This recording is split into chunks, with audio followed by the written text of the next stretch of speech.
Hi guys, I'm here today to do a non-spoiler review of Trouble is a Friend of Mine by Stephanie Tromley. This book is also the Owl Crate book of August. As you can see, I got this from the library. I gotta stop doing this. I gotta stop getting books from that Owl Crate offers me through my library before they come out. But it was such a good book, and I wish I would have waited, but I was so excited to finally read it. This book is basically a Sherlock Holmes retelling. In some ways, the character of Digby is basically Sherlock Holmes, but in a modern sense.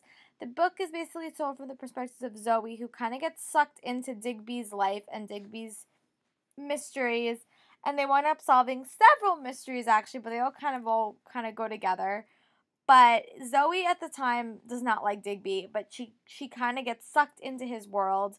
And Zoe is kind of, very, very proper and very, very perfect at the start of this book and has one set goal. She wants to go back to New York and live with her dad. And it is through this novel she kind of changes a lot. And I think that it's really interesting because Digby's the character that I think everyone's expecting to be like the main thing. But Digby kind of just puts people in situations and sees how they react. Zoe's the one that really, I think, changed so dramatically throughout this book. I really like the mystery. And the mystery is basically this girl is kidnapped or presumed kidnapped. And Digby wants to find out what the connection is to a kidnapping in his own life. And I think that the end of the book was really, really surprised me. And I think that you learn so much about the character of Zoe. And Zoe thinks she learned so much about Digby. But what does she really know about this character? Like, who is he really? And I think at the end of the book, you're really kind of like shocked. But I think it's also such a cool mystery. And you kind of get like a bunch of different Watsons in different aspects. Normally it's like a Sherlock Holmes and a Watson story.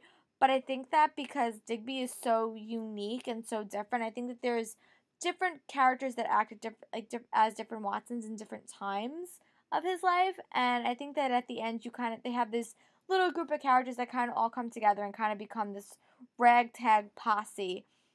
And it was such a cool read, such a fast read. I think I sometimes got lost in the language of how Digby was portrayed because he is very, very, very verbose. But I really liked the relationship between Digby and Zoe and how they weren't really best friends when this book started, but at the end they really became best friends. And I don't know, I can't find it anywhere, but I would really hope that this becomes a series because it seems like it possibly could. Like, it left it kind of open-ended. So I'd be curious to see if this will be a series or if it just was kind of a standalone. Either way, I really, really liked it. But I would love this to be a series. I think that Digby solves cases in very unique ways. And I felt like the first book really focused on the character of Zoe and her past and her history. And I would love to see a future book, another book in the series, really maybe examining Digby and learning more about Digby. I know that Digby has a lot of skeletons in his closet, as we've seen from many characters in this book. But I would love to hear more about him and maybe like get a book from his perspectives.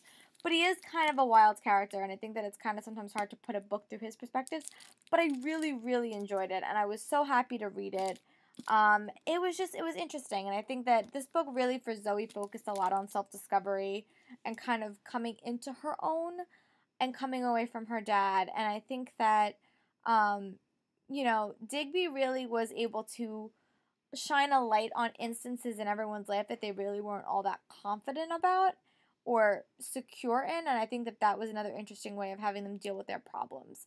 But I really, really like this book. It was a great Owl Crate. If you guys did not get the Owl Crate box, I highly recommend you guys checking this book out. And if anyone knows if it's going to be a series, I would really appreciate knowing because I really, really love this book. But as always, comment below. Let me know what you guys thought of the book. If you guys read it, are you guys getting the Owl Crate boxes too? Because I have loved every single one of them. I just need to be more cautious in the future and not get books from my library until I know what my Owl Crate book is. Which is hard, but that is my goal for the next month. And the next month theme is fantastic ladies and female protagonists that are kind of kick-ass. So I hope you guys are having a great day. Bye.